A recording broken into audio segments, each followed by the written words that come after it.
Hello, welcome back to Press TV's live coverage of the terrorist attacks that have happened in Paris. Well, joining us for the analytical part of this live coverage, we have Ken O'Keefe, former U.S. Marine, who joins us in the studios here in the capital, Tehran, and Rodney Martin, who's a former U.S. congressional staffer, who joins us from L.A., Los Angeles. Thank you, gentlemen. Ken O'Keefe, I'll start with you. This should, I would think, be a warning signal to some of the countries supporting the terrorists in the war in Syria, in particular the U.S., Turkey, and Saudi Arabia. Yes, well, I hope actually that it's even more of a wake-up call for us to realize that we are ISIS, that the Western governments that are in bed with Saudi Arabia, who is the primary funder of ISIS, along with Qatar and other Gulf states, we not only provide the political cover and military assistance to Saudi Arabia while it slaughters innocent people in Yemen, but we also provide the cover for them to go ahead and do their dirty dealing with these psychopaths who are running around Syria and other parts of the world as well, Iraq. Let us remember that before the United States invaded Iraq, there was no al-Qaeda in Iraq. Look at it today.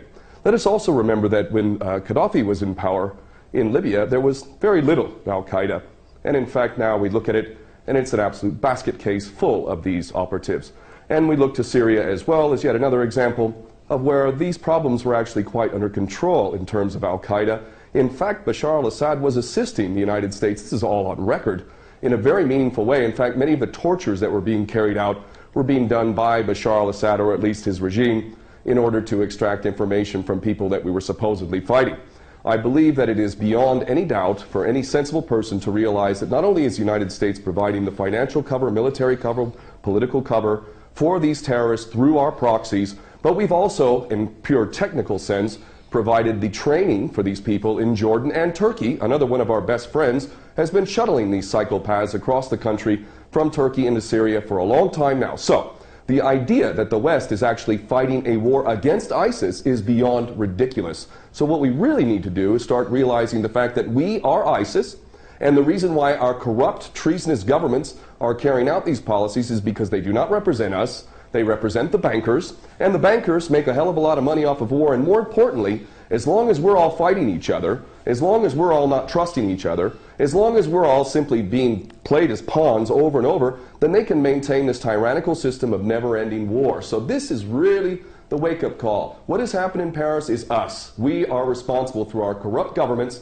for all of these policies, and even if these individuals who carried this out are not directly working for Mossad, CIA, ISIS, Al-Qaeda, all the same thing, even if they did this organically of their own volition, believe me, that is exactly what our so-called governments want. That is what the policy that we've been fostering over and over. And quite frankly, if we're to look at ISIS, ISIS stands for Israeli Secret Intelligence Service. They never attack Israel, and that in itself also tells you a lot about who these individuals are.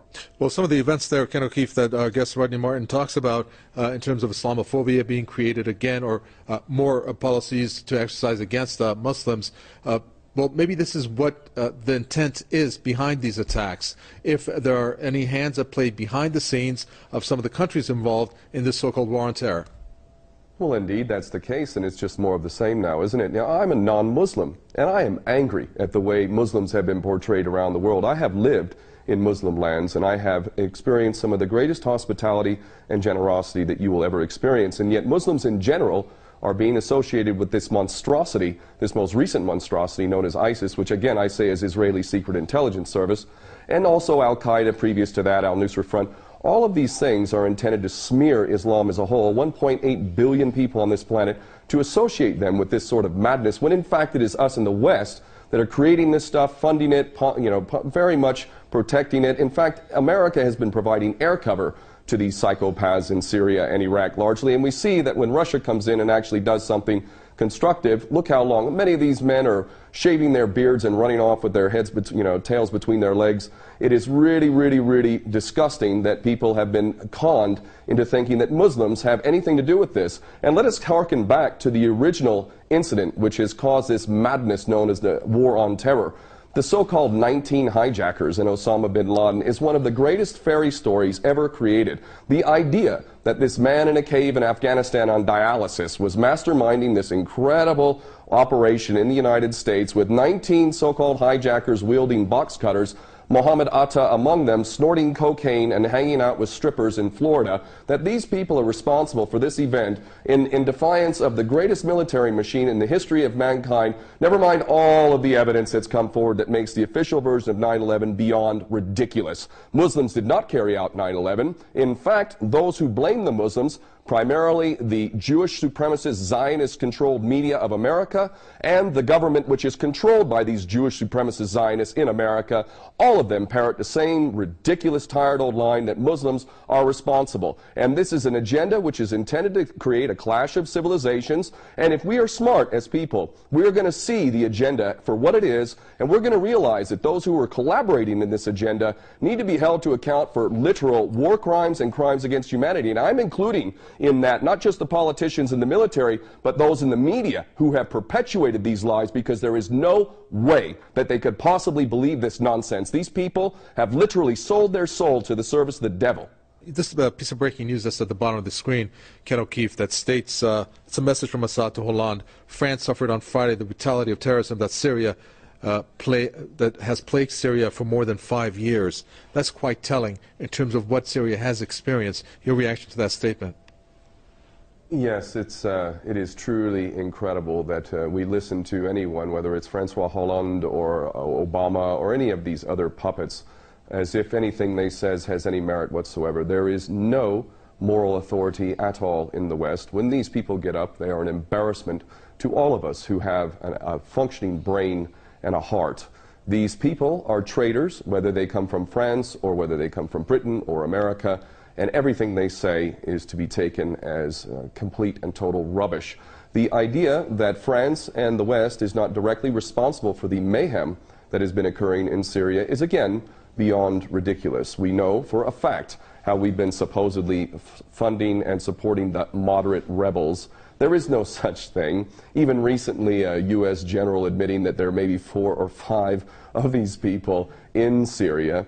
The entire policy is intended to create havoc in the Middle East, and it is extremely important that people around the world begin to fully comprehend that these policies that are being carried out in the Middle East are actually not failures. I'm getting sick of hearing so-called experts talking about geopolitics and how America is failing to learn from its mistakes and all of this nonsense. These are not mistakes. These are intentional policies to wreak havoc, to sow the seeds of sectarian hatred. Again, let me cite the fact that before we took Saddam Hussein out in Iraq, there was no Al-Qaeda in Iraq. Also, when we played this game in Libya, there was no such thing as ISIS and all of this madness that's going on in Libya today. Syria, again, while it had its problems, and it certainly had its human rights abuses, most definitely did not have the problem that it has today. Every country that we touch by Western policy, every country that we touch in the Middle East is full of these monsters. Let's look to Iran, the country that we claim to be the biggest threat to everyone, the Israeli Jewish supremacist agenda, which constantly tells us that Iran is the big threat to the world and that it wants to wipe Israel off the map. Let's look at Iran. Let's look how many attacks by Al-Qaeda and ISIS are occurring here. Let's look at how Iran has been fighting MEK, a true terrorist force that has killed over 20,000 people in the last 20 years or so. This nation is fighting terrorism legitimately. It has provided sanctuary to Jews and Christians historically over the millennia. It has not indulged in any war for hundreds of years other than the imposed war in which we forced with our attack dog Saddam Hussein, and yet we are being told that Iran is the threat. Here I sit in Tehran, and I can tell you the threat from ISIS is next to none. And the reason why is because Iran is not a player in this nasty game in which Saudi Arabia, Qatar, other Gulf states, Turkey, Jordan, ourselves, Britain, France, all fund, train, support, and ultimately are responsible for these monsters running around in their latest branded name, ISIS, which I will repeat a third time stands for Israeli Secret Intelligence Service. We're going to end it there. Thank you so much for that. That's Ken O'Keefe, former U.S. Marine, here in the studios with the statements.